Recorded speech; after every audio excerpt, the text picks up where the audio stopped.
Pronto, começou. Vou compartilhar aqui.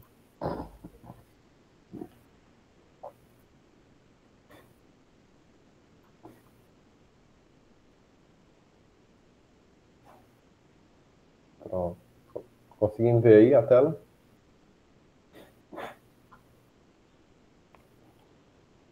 Deixa eu entrar lá no... Pronto, todo mundo conseguindo ver. Entrar lá no nosso código que a gente fez na semana passada. O pessoal que está aqui, vocês conseguiram fazer aquele exercício da semana passada? Alguém conseguiu fazer? Reage aí, por favor, com emoji. Ou então, se quiser mandar no chat.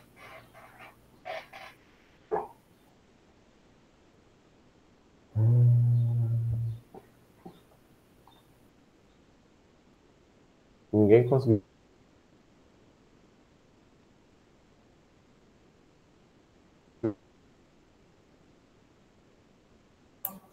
Alguns fizeram aí, né? Outros não. Sim, pronto. Queria perguntar se estava muito difícil, se tinham conseguido fazer de forma tranquila. Tinha deixado lá exemplificado para quem viu o fluxo já de deletar o usuário, né? E aí, beleza. Pronto. Acho que vocês conseguem ver a tela, né?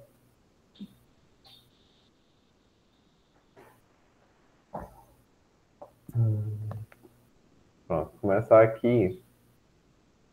Cadê? Pela nossa, revendo a nossa Dockerfile. No caso, revendo no geral o que a gente fez, né? Semana passada a gente tinha feito a rota de criação de usuário, né? Que é essa daqui. E aí, aqui tá dando erro porque eu tirei os pacotes. Deixa eu colocar de novo. Pronto. Aí eu vou dar um reload, start test, certo? Vai reconhecer. A gente fez a rota de criação de usuário semana passada. Aí a gente viu a questão da divisão entre o controller, né, com a função de criação, e o serviço, né, que é o serviço de criação. Ele manipula os dados, salva no banco e faz verificações, enquanto o controller aqui, ele se preocupa, né, exclusivamente em tratar os dados que estão vindo pela requisição, né, pelo corpo da requisição, né. E aí, beleza, aqui inclusive a gente tem um exemplo da função de deleção, que eu deixei lá já nos arquivos da atividade, como exemplo, e aqui no serviço também o serviço de apagar o usuário, né, de deletar o usuário, que é bem simplesinho, né.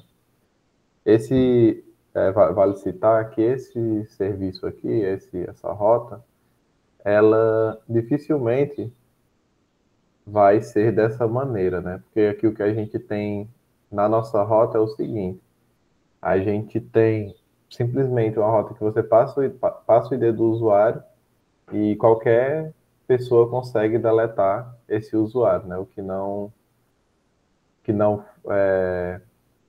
faz sentido para a regra de negócio geral, né? Então, aqui é mais para poder exemplificar. A gente poderia ter outras formas de trabalhar, né? Teriam, por exemplo, usuários, administradores que poderiam fazer esse procedimento de apagar o usuário,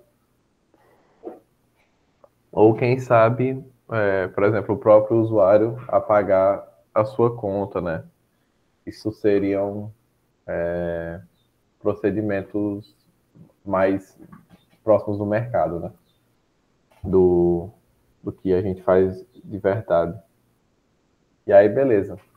Aqui a gente hospeda a rota, né? Rota de deletar o usuário. E aí, show de bola, que já está funcionando, né? Tanto é que se eu testar aqui, eu ver, min.http, deixa eu rodar aqui primeiro, né? Tem duas formas da gente rodar dentro do VS Code os nossos containers, né, da aplicação. A gente pode rodar pelo terminal, que eu estou apertando Ctrl J, aí ele abre o terminal. João? Dá o zoom, né, Renato? É. Pronto, tinha esquecido. Aqui a gente poderia rodar pelo terminal. Se eu rodasse Docker, Compose, Up, né, ele rodaria. Se eu colocar essa flag manual build também, ela é interessante porque ela sempre vai verificar as mudanças no sistema. E aí, se tiver alguma mudança, o que acontece? Ela vai construir de novo, né? Vai buildar. Construir, né? Build é construir em português. Vai buildar a nossa aplicação de novo. A gente poderia rodar pelo terminal, mas para quem tem aquelas extensões que eu mostrei na aula passada, que são essa Container Tools e Docker DX, você consegue manipular os containers por aqui, ó. Tem aqui, né? Ele mostra aqui que eu tenho esses containers do curso, BioWeb API, container curso MVC, outros containers individuais, ó. Intro API, Vida Saúde, né? Esses são outros containers, né? Tem 11 imagens que estão baixadas. Ele mostra que o Docker dentro, o seu ambiente Docker dentro do seu VS Code, né? Já dá um auxílio grande. E aí uma forma de rodar seria, se eles apertam F1, aí Docker Compose, Docker não, Compose Up. Não precisa colocar o Docker antes. Aí ele roda, né? Você tem os comandos do Compose aqui, se não me engano. Build não tem. Só o Up, Down, o Restart, Start, Stop. E aí, se eu der o Docker Compose Up, ele vai rodar o nosso container, né? Qual é a diferença desse daqui? É que ele vai fazer um terminal próprio para o VS Code utilizar. E às vezes é até mais simples, né? Mais fácil. Você pode deixar como ele está integrado dentro do VS Code, você pode deixar um atalho, né? Você aperta um atalho, tipo, supondo, né? Ctrl Alt T. Aí ele sempre inicia o seu container Docker para você testar a aplicação. E aí já está aqui, ó, rodando. Se eu olhar aqui nos meus containers, ele tem, ó, Intro API e o Postgres 15 Alpine. É interessante também porque aqui pelo próprio VS Code a gente consegue acessar os arquivos, tá? Essa extensão, ela disponibiliza isso pra gente, ó. A gente vem aqui, abrir, aí tem Files, aí ele mostra todos os arquivos pra gente, né? Que são as pastas, e para quem lembra, o nosso projeto, ele tá lá, ó, tá no Dockerfile. Ele tá dentro de user/app. Então eu vou vir aqui, ó, /user/app, e tá aqui, ó, nosso projeto. Package.json, package.lock, os módulos e aqui o dist, né, que é o nosso projeto, só que, ó, em JavaScript, que ele já foi compilado, né, no build. E aí, beleza. Dessa forma a gente consegue manipular os arquivos aqui, se precisar debugar alguma coisa, tipo, por que não está dando certo? Por que está dando tal erro? Será que ele baixou todos os módulos? Aí a gente consegue pressionar aqui, né? Tal qual está aqui é tal qual vai estar quando a gente for fazer deploy no servidor, né? Só lembrando, o diferencial do Docker, ele é justamente isso, gente. É você ter uma aplicação, que uma vez que ela está configurada com Docker, ela roda em qualquer lugar. Então, por exemplo, uma pessoa que sequer tenha Node.js, ou sequer tenha Postgres, ou qualquer coisa assim da nossa stack instalada no computador dela, se ela tiver o Docker instalado, ela vai conseguir acessar o nosso projeto, rodar o projeto localmente. Então, o Docker é muito interessante por causa disso, né? Porque ele permite essa universalização, sei lá, do nosso projeto, né? Tornar o nosso projeto meio que universal, de certa forma, que onde tiver Docker vai rodar o projeto, né?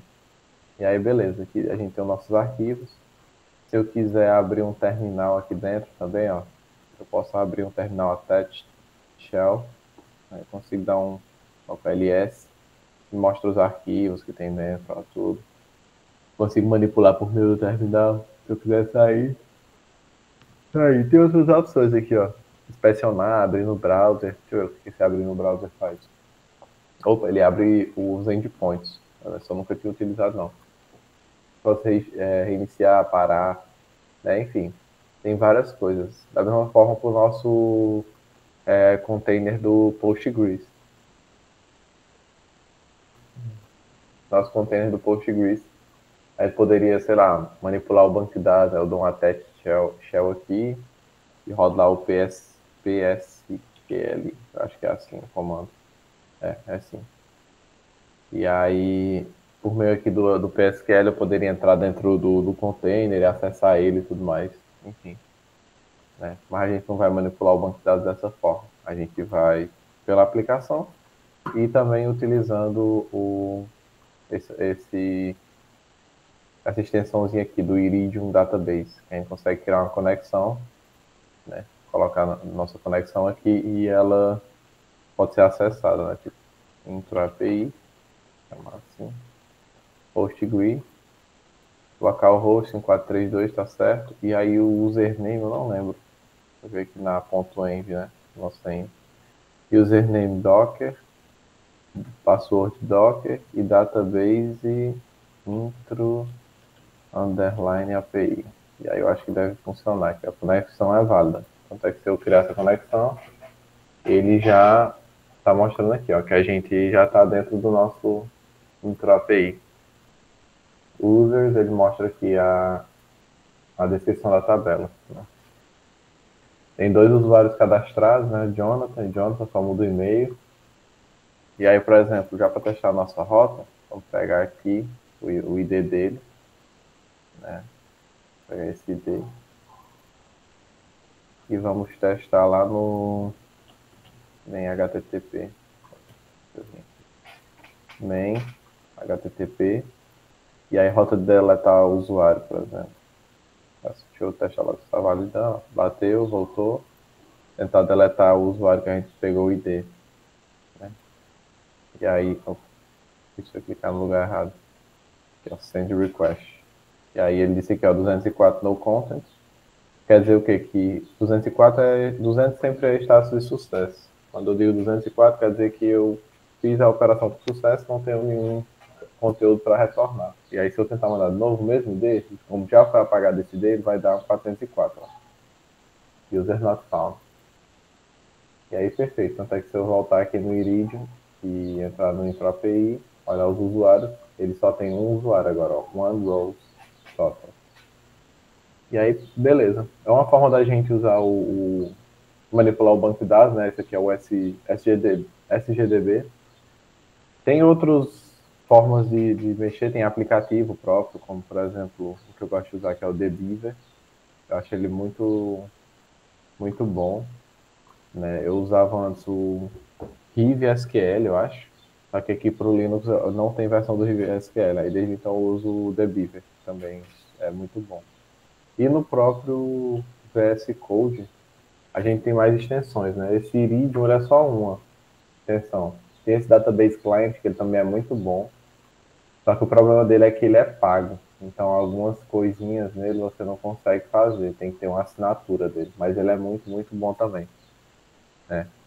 Enfim, fica a dica. Esse Iridium aqui ele é mais simples. Eu quis mostrar para vocês dentro do VS Code. É por isso que eu utilizei ele. E aí, beleza. A gente já tem... Já passamos mais ou menos pelo projeto, né?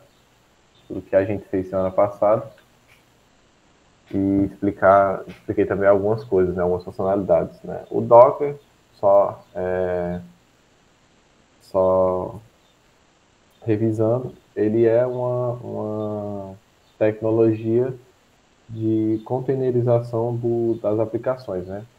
A gente nada mais está fazendo do que criar um novo subsistema, né? Uma maquinazinha virtual, entre aspas, que vai rodar, ela foi feita especificamente para poder rodar a nossa aplicação.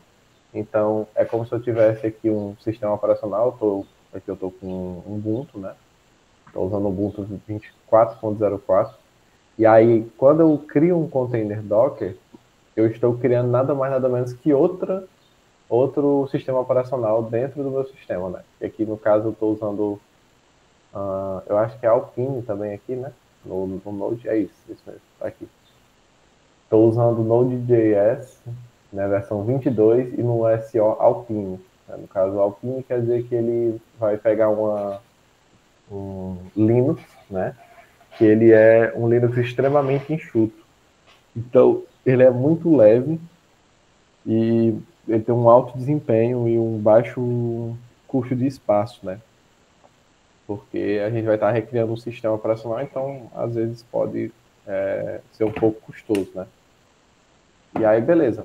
Docker nada mais é do que isso. Tanto é por isso, né? Por esse motivo dele criar um subsistema somente para ele, para rodar suas aplicações, rodar seja lá o que você quer rodar, né?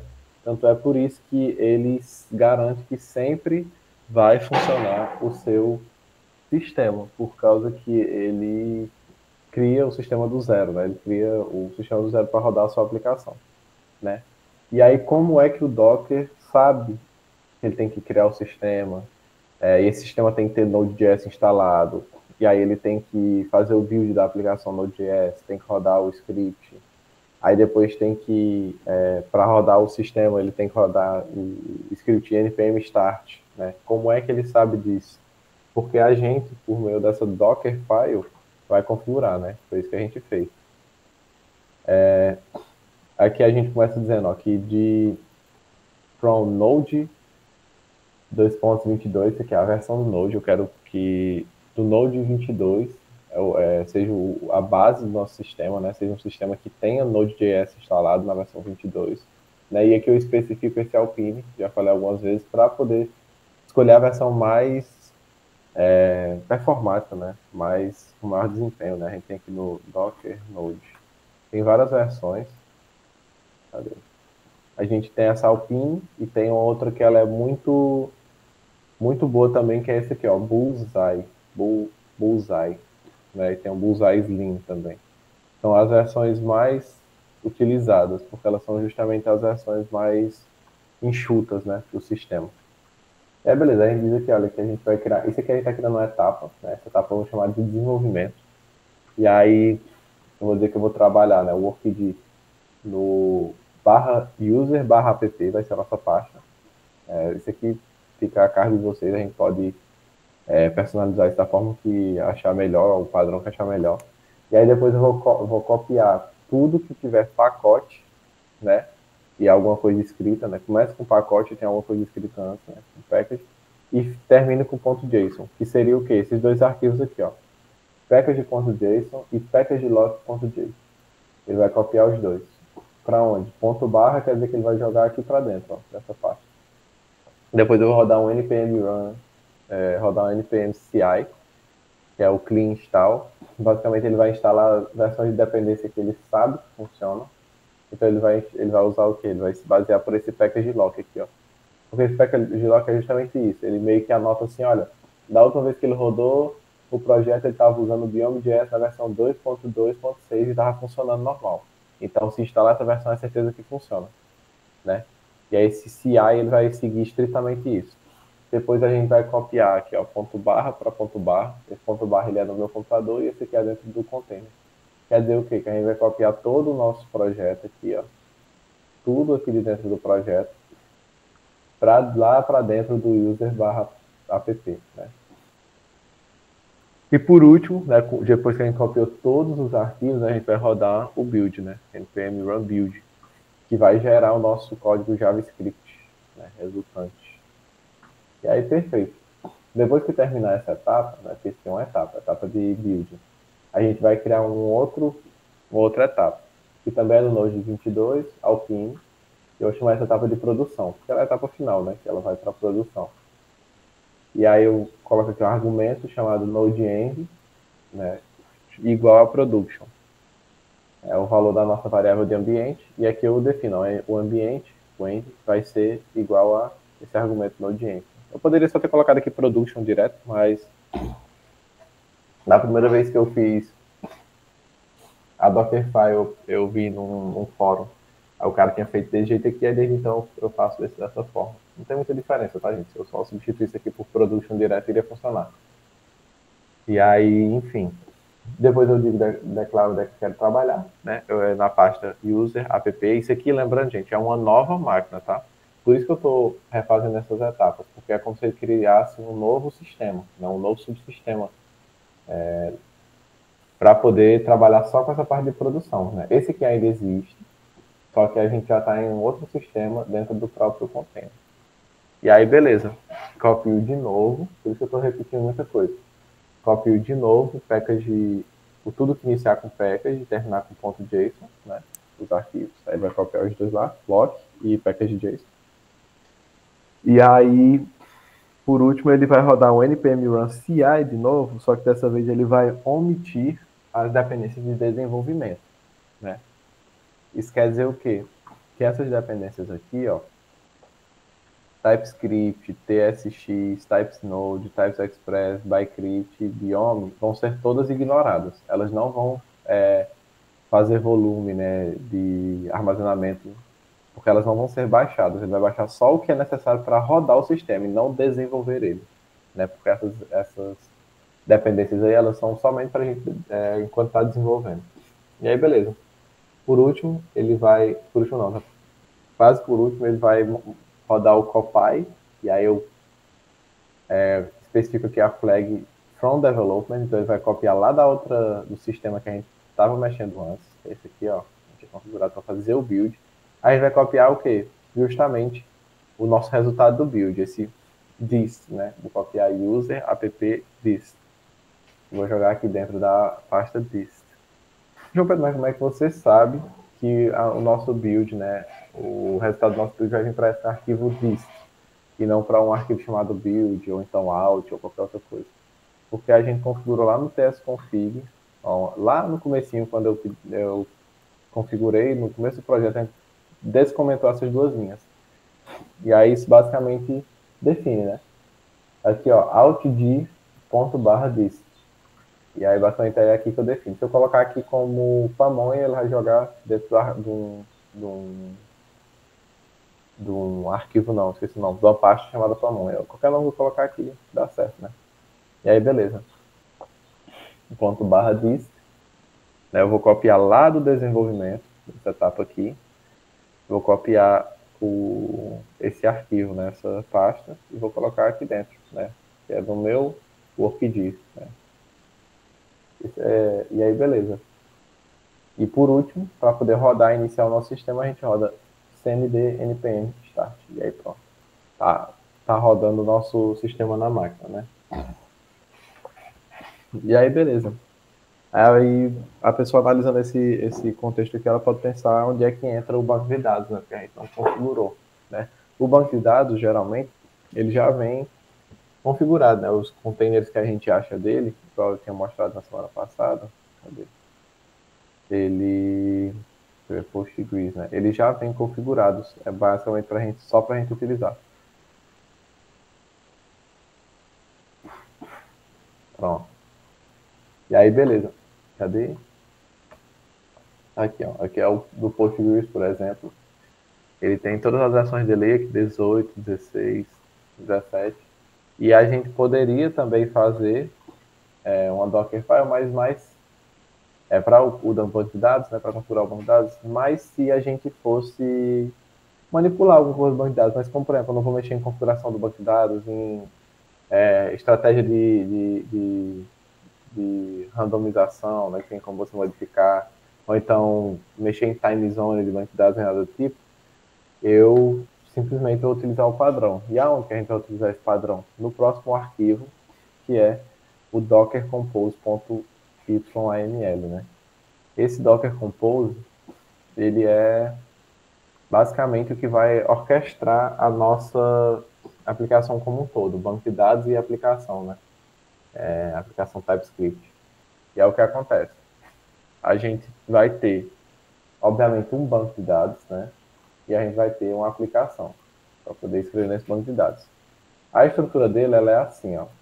Você digita algum token, né, que seria, por exemplo, services, 2 pontos, e aí depois você, com o espaçamento, você vai definindo esses Está rodando isso aqui. Eu cliquei em rodar sem querer. Definindo essas configurações, né? Esse aqui é a base do arquivo YAML.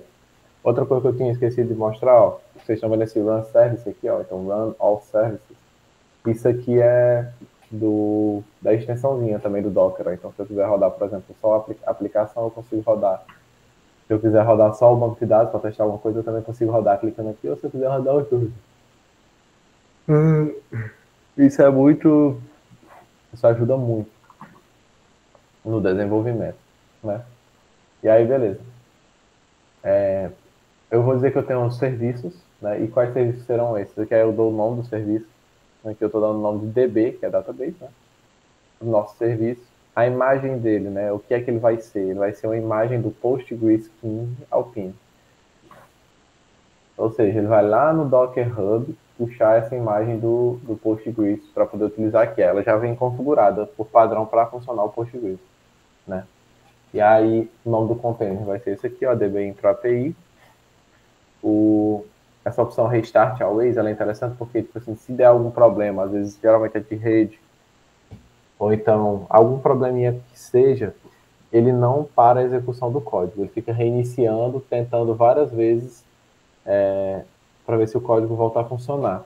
Isso é interessante porque, às vezes, problemas que não são a nível de código, a nível de encargo do programador em si, esses erros eles conseguem ser corrigidos só, simplesmente por reinicialização. Então, dessa forma aqui, a gente já comunica para o Docker, ó, se der algum erro aí, tu fica tentando reiniciar, pode ser que resolva.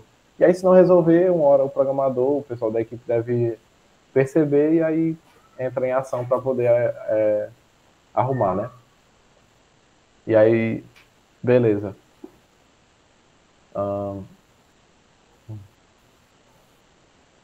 Restart always. Aí embaixo a gente pega o env file, que é basicamente o quê? A gente está dizendo que ele vai utilizar aquelas variáveis de ambiente que a gente definiu aqui, ó. Essas variáveis aqui, todas ele vai ter acesso. Por quê? Porque a gente precisa configurar... Eu fechei o arquivo. A gente precisa configurar o nosso container Docker, né? O nosso container e o nosso banco de dados. E como é que a gente configura? Pelas variáveis dele. Então eu digo aqui, ó, environment, são as variáveis dele, PostgreSDB, PostgreSuser, PostgreSpassword, tudo isso aqui é configurado por aqui. Aí eu digo aqui, ó, que PostgreSDB vai ser DBName, isso aqui eu estou referenciando a variável de ambiente.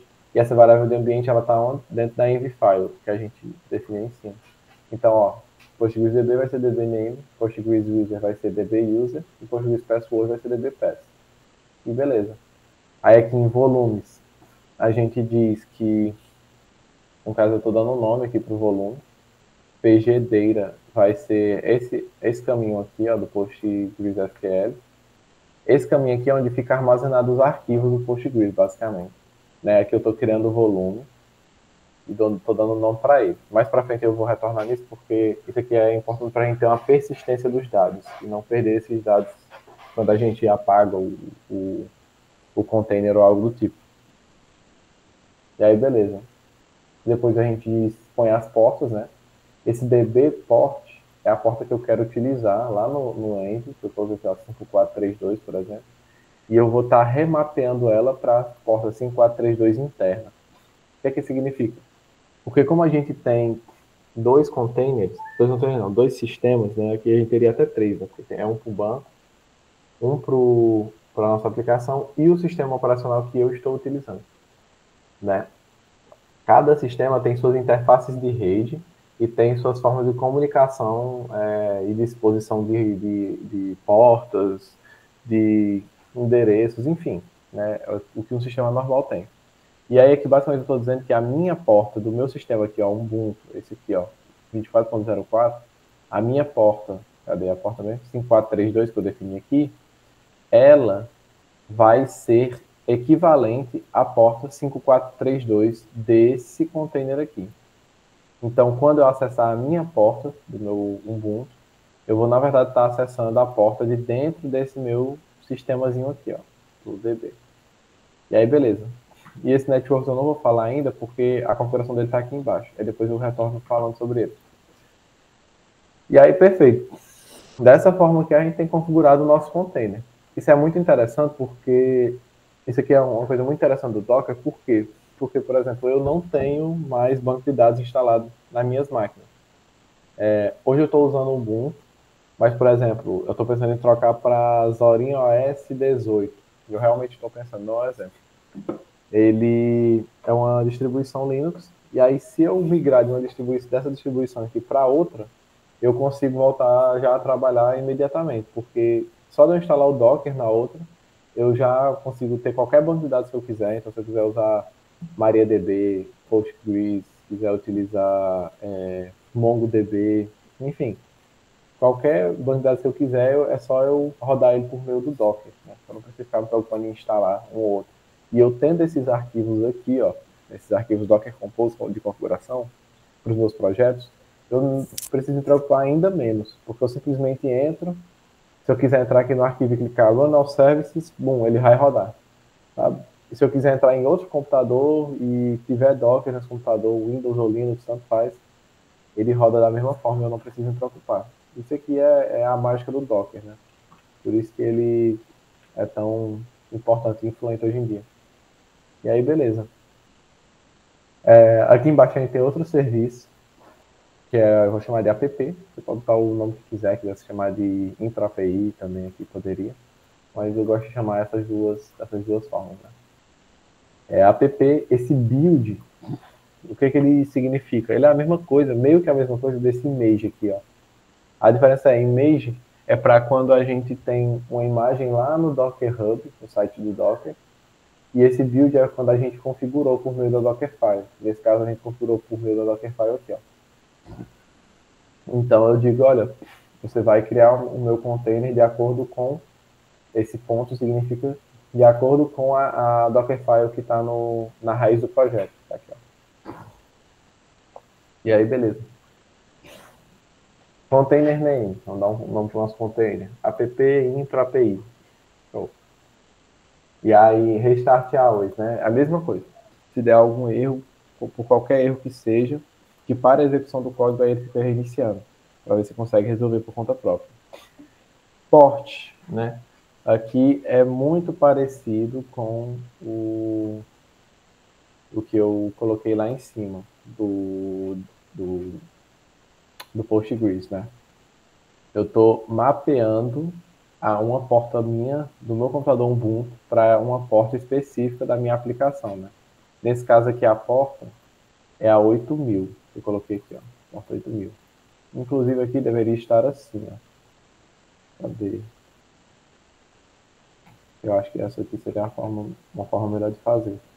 Porque eu garanto que a porta que eu estiver utilizando na aplicação sempre é a porta daqui, né? Enfim. Se eu mudar para 8001, vai ser 8001, enfim, e assim por diante. E aí, env file é a mesma coisa. Estou dizendo que meu arquivo env, né, as minhas variáveis de ambiente vão estar dentro desse arquivo env aqui. Ó. Elas vão ser absorvidas pelo nosso app. É show de bola. Depends on. Né? Inclusive é interessante vocês verem que aqui em cima eu estou utilizando as variáveis de ambiente, só que eu só estou declarando, entre aspas, né, declarando elas depois. Porque não importa essa ordem, né?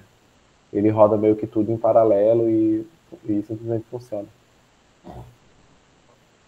E aí esse depends on, ele significa o quê, né? Ele depende de alguma coisa. Depende do quê? Do nosso, né? O nosso serviço lá de cima. Esse aqui, ó, DB é o nosso serviço de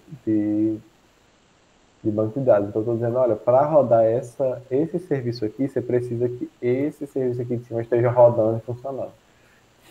E aí, show de bola. E por último, network, eu vou passar aqui embaixo. E aí o network eu basicamente declaro uma forma de conexão, né? Porque o nosso sistema, ele vai precisar escrever, né, no nosso banco de dados, manipular, ler o nosso banco de dados. E isso ele vai fazer por meio da rede, né? Então eu vou criar aqui uma rede para que ele se conecte, né? Então declaro aqui networks, criar uma network chamada net, e o nome dela, no caso, o tipo dela vai ser, o driver dela, né, vai ser bridge, que é uma ponte entre elas duas. E aí aqui em cada container eu declaro, olha, as redes que ele utiliza vai ser essa daqui.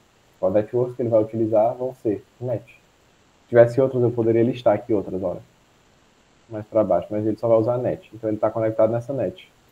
E esse daqui, o banco de dados também vai estar conectado na net. Por isso que eles estão dessa forma. E aqui em volumes, eu estou resetando aquele volume que eu tinha definido aqui em cima, ó, do PGDeira. Estou basicamente chamando ele e dizendo para ele persistir esses dados. Né? Eu não quero que ele apague esses dados, eu quero que ele sempre tenha uma cópia. Dessa forma, a gente nunca perde o nosso banco de dados, né? Independente do que aconteça com o container. Isso é interessante para desenvolvimento local, porque aí você não tem que demorar muito para poder iniciar o banco de dados, né? Para poder criar entradas e tudo mais. Enfim. E aí, beleza. Passamos pelos nossos arquivos. Deixa eu salvar. E aí só tem mais um arquivo Docker que a gente tem que passar, que é esse aqui, que é o Docker Ignore. Cadê? Basicamente ele diz os arquivos que a gente não vai copiar. Né? Lá no na nossa Dockerfile. Quando a gente faz essa cópia aqui, ó, compile.barra, né? Eu copio tudo do projeto raiz para dentro do container. Nesse Dockerfile eu defino o que ele não vai copiar. Então ele não vai copiar .env, ele não vai copiar Node Modules, ele não vai copiar o build, né? Se tiver algum build local, ele não vai copiar, ele vai fazer o próprio build dele, né? Não copia Dockerfile, não copia Docker Compose, né?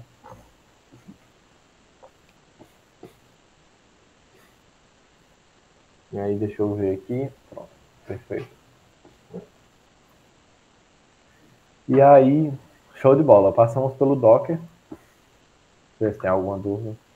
Então, deu para entender mais ou menos aí o fluxo, passo a passo do Docker.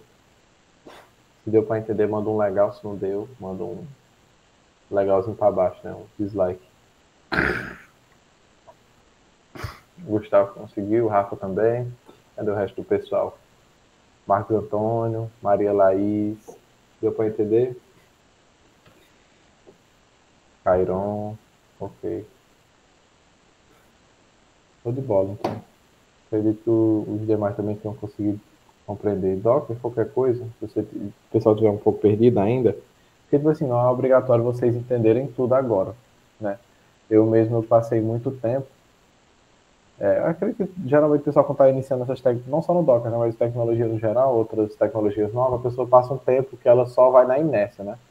Você só vai repetindo coisas que você vê, até que você começa a compreender já. O cara fala, tipo, pô, agora eu entendi essa linha aqui, isso aqui faz sentido. Isso aí vai vindo com o tempo, né? Eu espero, para vocês. Porque comigo, pelo menos, foi assim, com o Doc. Eu comecei fazendo muito repetição mesmo. Eu ficava lendo na internet o pessoal mostrando tutorial, aí eu pegava e copiava os arquivos deles, tentava rodar, dava certo. E aí, com o tempo, é que eu fui começando a entender, isso aqui faz isso, ó. Então se eu fizer isso aqui, aí fui começando a manipular e pronto. Aí chegou um momento que deu um estalo, né? E aí entendi mais ou menos o que o Docker faz. Ainda tem muita coisa que eu não sei do próprio Docker, mas é assim mesmo. O básico a gente já conseguiu passar aqui, né? E aí, beleza. Nossos containers estão rodando aqui. E aqui, gente, esqueci de uma coisa, mas um detalhezinho simples. Aqui a gente criou um Docker Compose. É esse aqui. Deixa eu fazer esse commit já. Vou botar aqui para gerar fix Docker. Pode ser core. Correct port mapping for app service. Ok. E aí, beleza. Aqui a gente tem um Docker Compose. Só que é comum que a gente tenha um Docker Compose, um arquivo desse daqui, ou mais arquivos de Docker Compose, né? como assim, né? Porque esse Docker Compose aqui, ele é o nosso Docker Compose de desenvolvimento, não, de produção, né? Esse aqui é o que vai rodar quando for no servidor. Mas supondo que eu estou desenvolvendo localmente, como é que eu faria para rodar o sistema e ficar manipulando os dados e testando e atualizando, né? Que nem a gente estava fazendo antes, né? A forma de fazer, existem várias formas, né? A gente poderia fazer que nem a gente estava fazendo antes, que rodava aqui, ó, Docker, Run, se eu não me engano, e aí a gente tinha criado um container, ó, intro API e as variáveis aqui, ó, as portas. A gente poderia criar um container com o nosso banco de dados e rodar localmente o nosso sistema aqui com npm run dev. Tanto é que se eu rodar aqui, ele não vai dar certo. Ele está dizendo aqui que não encontrou o banco de dados para poder conectar.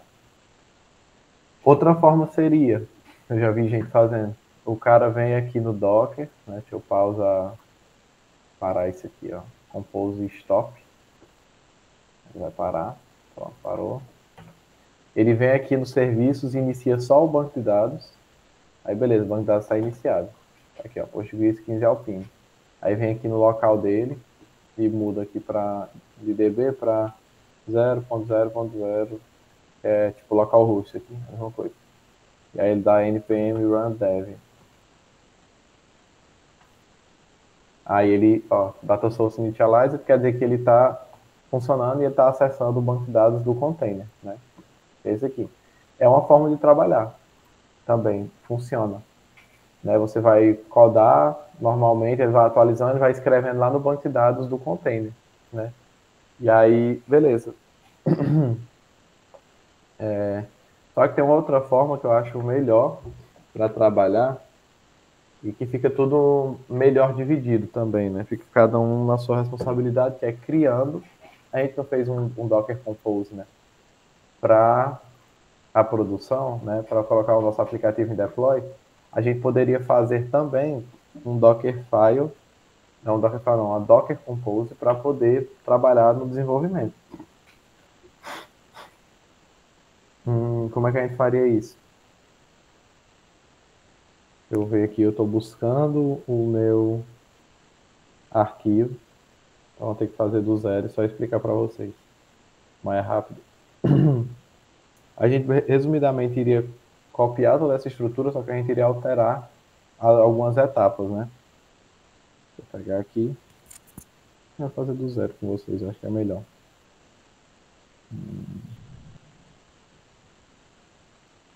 Pronto. Aí poderia duplicar isso aqui.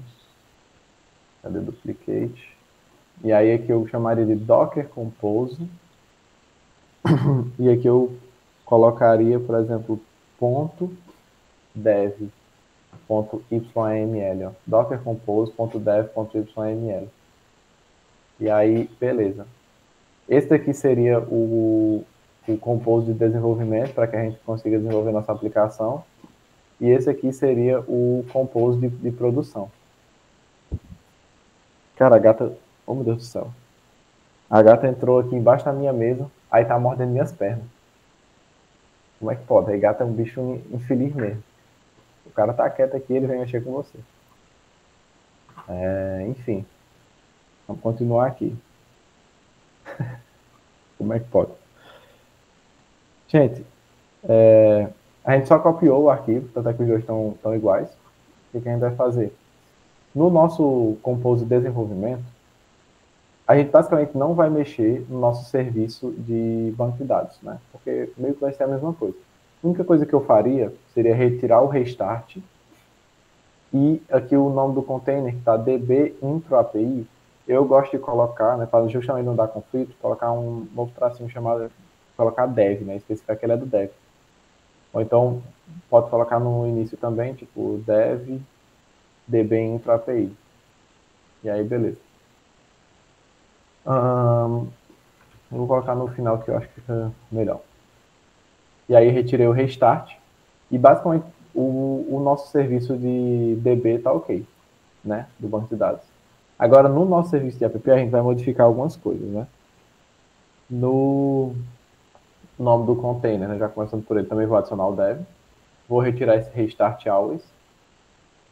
Por que eu estou retirando o restart always? Justamente por causa que, como a gente vai estar no desenvolvimento, se der algum erro, a gente vai corrigir. A gente vai averiguar e tudo mais. A gente não precisa que o sistema fique reiniciando várias vezes, porque a gente está ali presente, né, para poder fazer a leitura dos erros e compreender o que é que está acontecendo de errado. E aí a gente mesmo resolve esse erro, né? E aí, perfeito. O que a gente vai fazer? Ai, o gato me mordendo aí. A gente vai vir aqui no app. Nesse build, a gente vai apagar esse ponto. A gente vai dar um enter e dar o... Esqueci o nome disso aqui, é o tab, né? É uma indentação. E aqui a gente vai colocar o seguinte, contexto, né? Vai ser agora o ponto vem para cá. E embaixo dele a gente vai colocar aqui uma coisa chamada target, né? Que é o meu alvo, né? Target é alvo, né? Em inglês. Meu target vai ser development. Então, o que acontece? Dessa forma aqui, eu estou especificando para ele. Olha, você vai usar a Dockerfile, que está aqui na raiz, só que você só vai rodar o development. Então, ele só vai ficar desse lado aqui, ó. Ele não vai passar para essa parte de baixo da produção. Pronto. Aí show de bola. Nisso, aqui embaixo do build, a gente vai fazer o quê? A gente vai colocar agora a opção volumes. E a gente vai criar aqui um volume. Ponto, mapeando o nosso local. 2 pontos. Barra user barra app, que é onde eu gosto de colocar.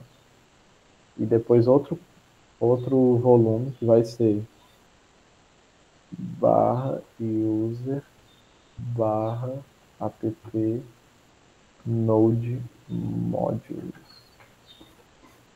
O que eu estou fazendo aqui, ó? Nesse primeiro, eu estou definindo o seguinte: todos os arquivos que estiverem aqui na minha raiz do projeto, eu quero que você sempre copie eles lá para dentro do app. Então, tipo assim, se eu alterar o nome de um arquivo aqui, ele altera lá dentro do container, né? E vice-versa não, porque a gente não vai manipular dentro do container, a gente só vai manipular do lado de fora. E aqui embaixo, barra user app node modules, eu meio que unifico, né? Eu quero que esse node modules ele seja unificado com o meu node modules, né? E aí, perfeito. O que mais tem para a gente fazer? Na Depends já está aqui. Sim, tem que rodar. Pronto, perfeito. E aí, embaixo dos volumes, a gente pode colocar aqui também command, né? Que vai ser o nosso comando para iniciar o projeto. Qual é o script que a gente inicia o projeto para desenvolvimento, né? Eu vou vir aqui no package.json. E aí ele está aqui, ó. Nossos scripts, script dev, tsx, watch, tananana. Então a gente vai rodar npm, aqui ó, command, npm run dev, igual a gente faz no terminal. E dessa forma aqui, já é para ele estar funcionando perfeitamente, né? Pode ser que dê algum erro? Pode ser. Se der algum erro, a gente tenta corrigir, né? Mas não é para dar nenhum erro. Vamos ver aqui, ó. Eu só mudei aqui também, tá tudo certo. Acredito eu. Cadê? Deixa eu fechar isso aqui. Vamos tentar rodar. Vou parar os outros containers. Aqui, dar um compose down. Aí ele tira os containers daqui, né? Removeu. E vou rodar esses 2 serviços. Vamos ver, ó. Vai rodando, ele vai fazer aqui o build. Vai ficar só na etapa de build. E aí, created. E aí, opa, parece que deu tudo certo, né? Vamos ver. Don't save. Parece que deu tudo certo. Se eu tentar acessar aqui, ó, os arquivos files. Cadê? User, app. Ele tem aqui, ó, um bocado de arquivo, né, da nossa raiz do projeto, né? Então, aparentemente está tudo certo. Deixa eu entrar aqui no arquivo localmente. Cadê o arquivo aqui?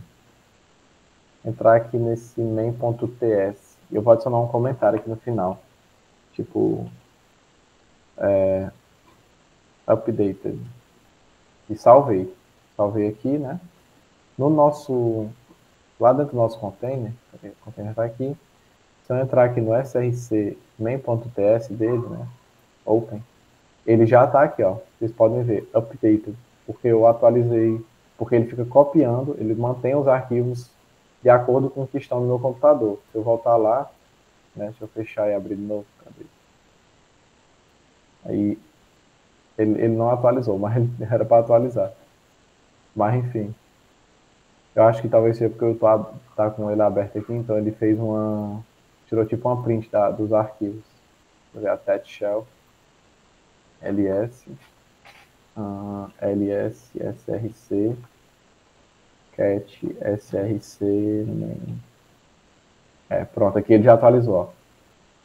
Aqui a gente retirou o updated e ele já atualizou o updated, tá? Esse cat aqui, gente, ele mostra o que tem dentro do arquivo, né? Aí aconteceu o que eu disse. Eu acho que ele, tipo, como se ele tirasse uma foto do momento em que a gente clicou para abrir. E aí agora que a gente está clicando para abrir de novo, ele não está atualizando. Quer ver?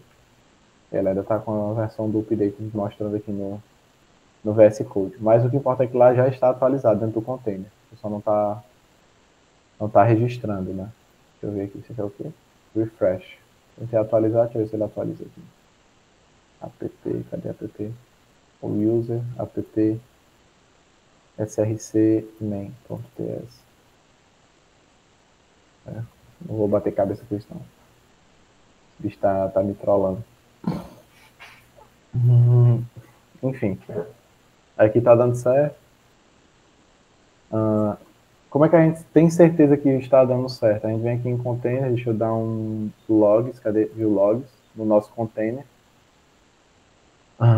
Ele está dando aqui erro, ó. Ele deu erro de conexão. Por quê? Porque ele está tentando conectar 0.0.0. E quando ele está em container, tá? A gente tem que conectar dessa maneira aqui, ó.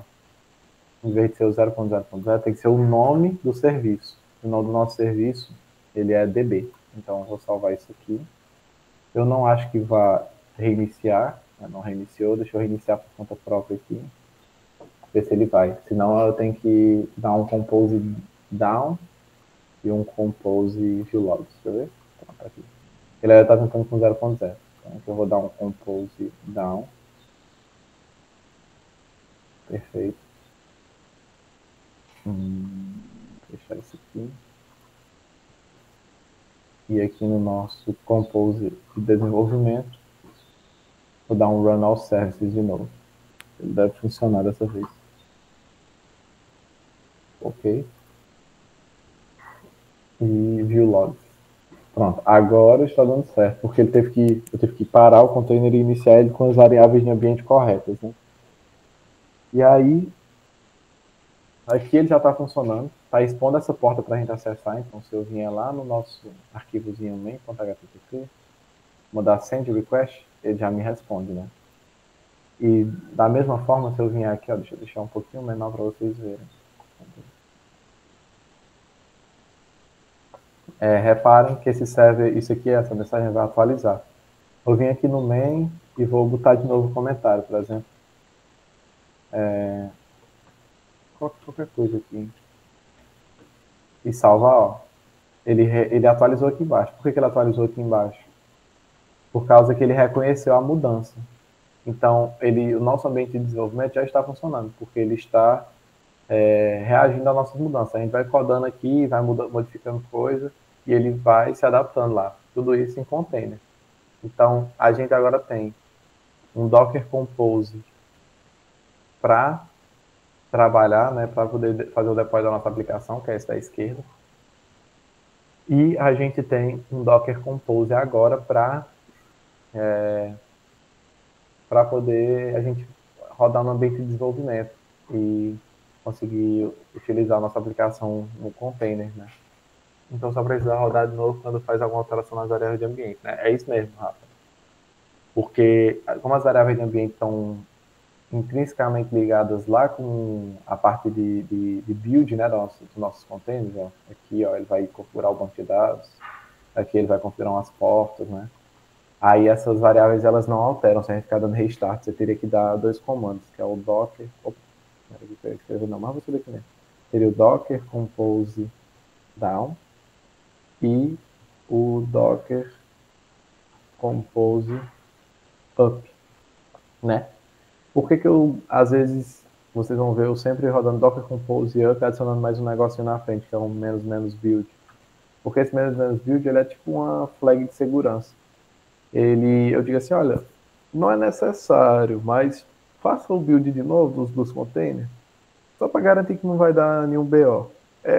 Tipo assim, ele leva um pouquinho de tempo a mais para rodar o sistema, só que ele vai garantir que vai estar tudo funcionando. Ele faz meio que uma checagem, né? Se você for parar para ler os logs, ele faz uma checagem, diz, olha, mudou tal arquivo, mudou tal coisa, esse arquivo aqui sumiu. Ele faz toda uma checagem e ele verifica as mudanças do build atual que ele está fazendo com o último build que ele tinha feito. E aí ele deixa tudo funcionando perfeitamente. Ixi, eu acho que eu fechei o negócio sem querer, ó. Fechei clicando aqui. Deve estar funcionando normal. Vou dar um view logs aqui. Tá funcionando. Beleza. E aí, show de bola. Fizemos isso hoje, né? Fizemos isso agora. E aí eu pergunto a vocês querem que a gente passe aqui fazendo aquela atualização fazendo aquelas outras rotas que eu passei no exercício, ou então a gente pode caminhar para migrar a arquitetura desse MVC para outra arquitetura do nosso projeto. O que vocês acham?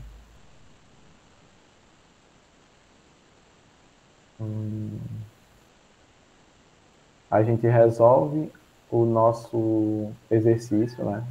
Posso fazer aqui com vocês aquelas outras duas rotas, ou então a gente refaz o projeto na arquitetura nova. Me deem a opinião de vocês aí, por favor.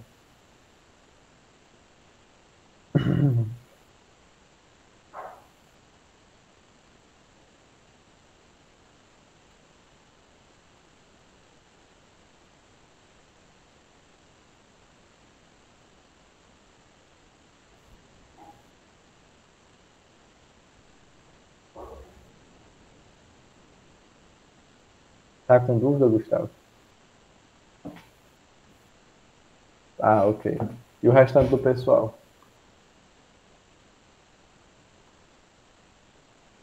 Cadê? Kaique Santos, João Gabriel, Kelvin Vaz, Cairon, o que vocês acham? João, tá me ouvindo? Oi, tô sim. Eu acredito que talvez você revisar aquelas questões que você passou, né? Uhum. Aí, se for uma coisa rápida, sobrar tempo, aí você introduz aquela questão das novas rotas, né? E deixa algo a ser feito até amanhã ou na continuidade das atividades da semana. Sim, sim. Então, beleza. No final da aula você vai mandar o código atualizado? Vou sim, Gustavo. Vou mandar lá como material dessa aula. Então, vamos fazer rapidamente nessas rotas. Daqui a pouco vai ser, na verdade, rapidamente não, vai ser bem rapidinho. É bem tranquilo fazer essas rotas. Depois que a gente já tem a base estabelecida, vocês vão perceber isso. O começo é que é mais chato, né? Que o cara tem que definir modelo, tem que criar controle, tem que criar um bocado de coisa. Né? Tem que configurar, né? Principalmente data source, server. Essa parte é a mais chatinha. De resto é mais mexer nas regras de negócio em si, né? Então, vamos começar, deixa eu ver aqui, abrir aqui ver lá as orientações que eu tinha dado atividades, né? Pronto. Beleza. Ixi, eu coloquei pontuação, não é para ter colocado pontuação não, é para ser sem ponto. Aí, beleza. Deletar o usuário informando seu ID na rota. Então, vamos só repassar por essa daqui. Ah, não, essa aqui já está feita, né? Então, eu vou focar nessas aqui que não estão. editar o usuário informando seu ID na rota e enviando um corpo JSON, né, com os novos dados. Enviando um corpo JSON com os novos dados, perfeito. Como é que seria essa rota, né? Geralmente eu costumo começar montando a rota. A nossa rota seria tipo update user, né? Update user, que é o nome dela. E aí aqui a gente teria uma variável chamada user ID, que já tem lá em cima, né? Eu vou reescrever ela. Não, vou deixar assim mesmo. Vou colocar ela mais para cima, para ficar junto da URL, nas variáveis de ambiente. Pronto. A gente vai ter uma rota do tipo, se é para atualizar o usuário, vai ser do tipo put, para onde? Para nosso URL padrão, isso aqui é uma variável, né? E basicamente é uma coisa de escrever localhost, /users, eu acho que eu gostaria que fosse assim, e passo o user ID. Vai ser a mesma coisa dessa rota de cima. Opa, user ID. Vai ser a mesma coisa dessa rota aqui de cima, só que muda de delete, né? Eu não quero mais deletar, eu quero, na verdade, atualizar o usuário. E aí, beleza. Já que eu vou atualizar o usuário, eu tenho que passar os dados para ele, né? Como é que eu passo os dados? Da mesma forma do post aqui, ó. Content type, application JSON, e passo os dados, né? Então, vamos aqui mudar aqui para... Colocar aqui um novo nome e mudar o e-mail, né? Colocar aqui dessa forma. Deixar a senha da mesma forma. Pronto, perfeito.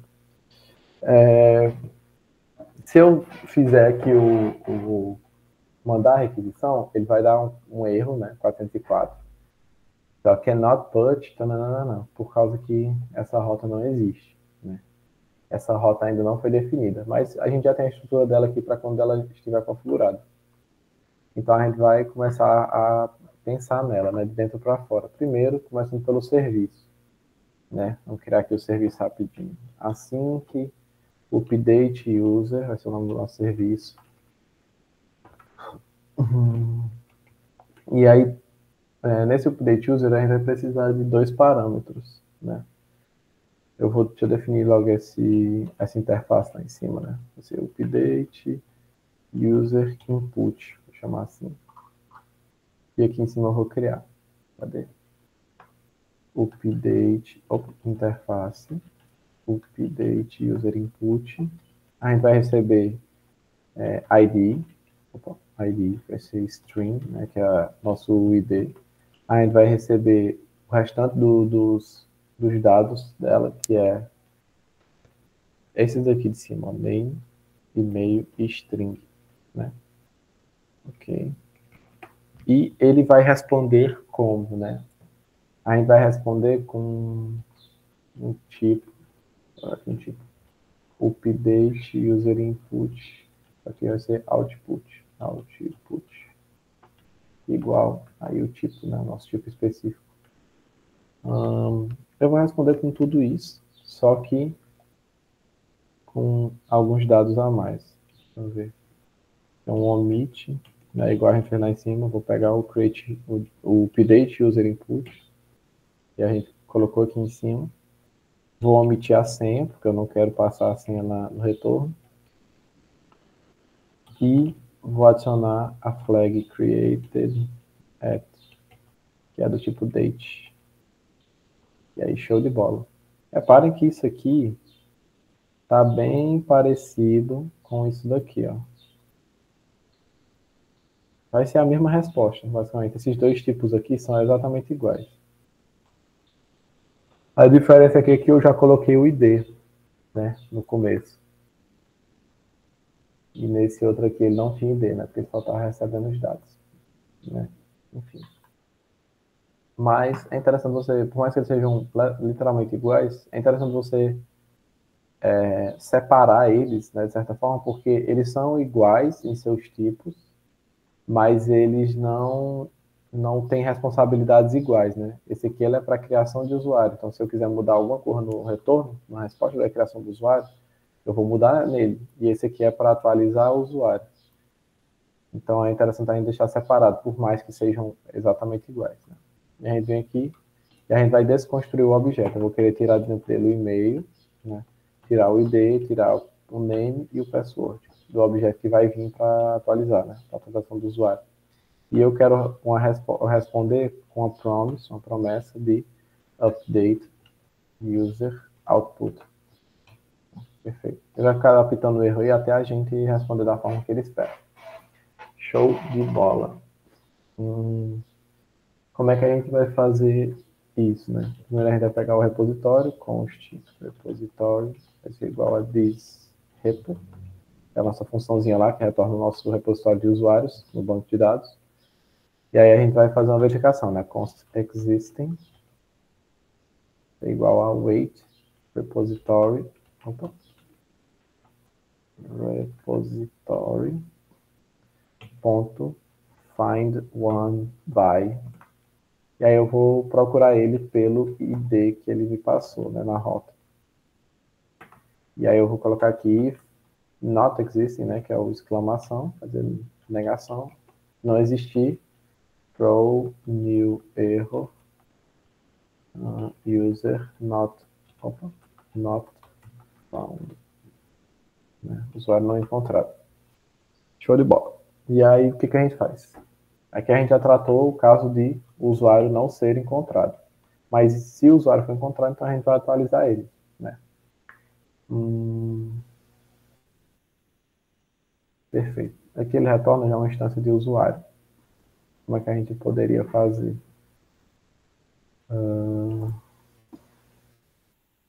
Existing ponto name vai ser igual a name. Dois pontos. Detalhe, tá, gente? Eu acabei esquecendo de uma coisa na tipagem. Esse name, esse e-mail e esse password, eles são os nossos dados de atualização. Só que, detalhe, eles não são obrigatórios. Porque dessa forma que está estabelecido aqui, eu estou dizendo o seguinte, olha, se o cara for atualizar o usuário, ele precisa atualizar todos os campos do usuário. Então, se o cara, eu quero mudar minha senha. Não, você vai ter que mudar a senha, e-mail e nome. Só pode mudar os três juntos. Como é que a gente quebra isso? A gente coloca aqui o interrogação, né? Eu defino que eles são opcionais, né? Aqui está o Total TypeScript, né, ensinando a gente, question mark, teste, nananana. Fazia tempo que ele não aparecia, mas aqui ele está ensinando, a propriedade é opcional, né? Vou marcar como aprendido, e aí perfeito. Dessa forma aqui a gente pode passar um deles, né? E aí, beleza. Aqui no existing.name, já está dando um erro aqui, por quê? Porque esse name aqui, ele pode ser undefined, então o que eu vou dizer? Eu quero que o nosso usuário, né? Vou trocar isso aqui de existing para usuário, fica mais intuitivo, né? O nosso user.name vai ser o nome novo que o cara está enviando. Mas e se ele não estiver enviando nenhum nome? Mas se ele não estiver enviando um nome, né? Se não tiver nada, então vai ser o próprio nome que ele já tem, user.name. Dessa forma. Eu digo, olha, se vier um novo nome, o cara estiver passando o nome, vai ser esse nome novo. Se não, vai ser o que já está agora. Essas duas interrogações aqui é basicamente isso, né? Ele é o fail first, fail safe, esqueci o nome. Tem outra forma de fazer, João Pedro? Tem sim. A gente poderia fazer assim, ó. If name user.name igual a name.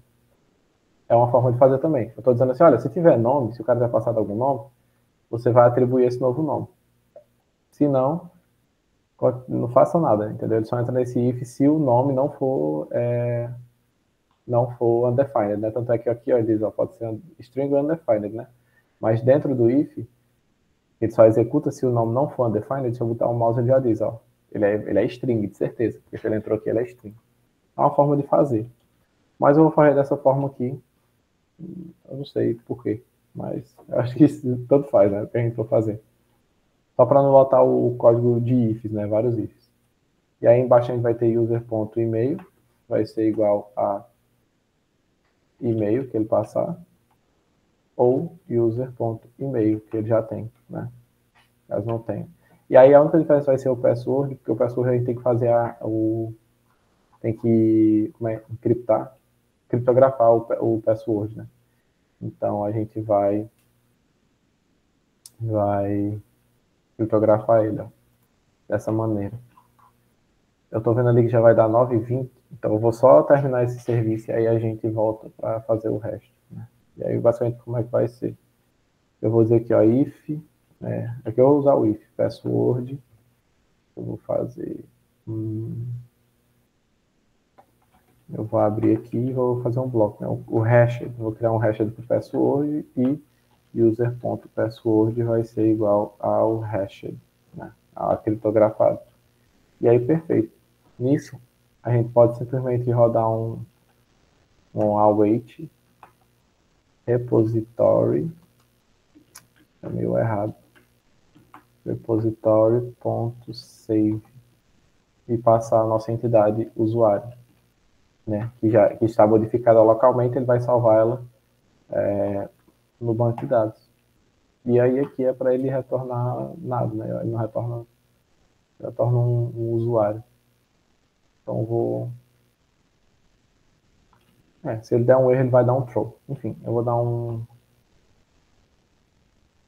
vou dar desconstruir o objeto, né? Agora que eu lembrei, a gente não pode retornar a senha. Tirar o password dele, para underline password. Tirar de onde? De dentro do nosso usuário. E eu vou manter o resto, né? No safe user. Sem a senha, né? E eu vou dar um return safe user. E aí, perfeito. Dessa forma eu estou passando só ID, name, e-mail e created debt. E não estou passando a senha, né? Que é algo sensível do usuário. E dessa forma aqui é para estar feito o nosso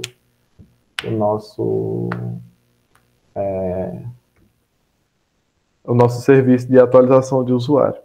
Gente, deu 9h20. Eu vou fazer a pausa agora do intervalo, né? E aí daqui a pouco a gente retorna para continuar essas rotas.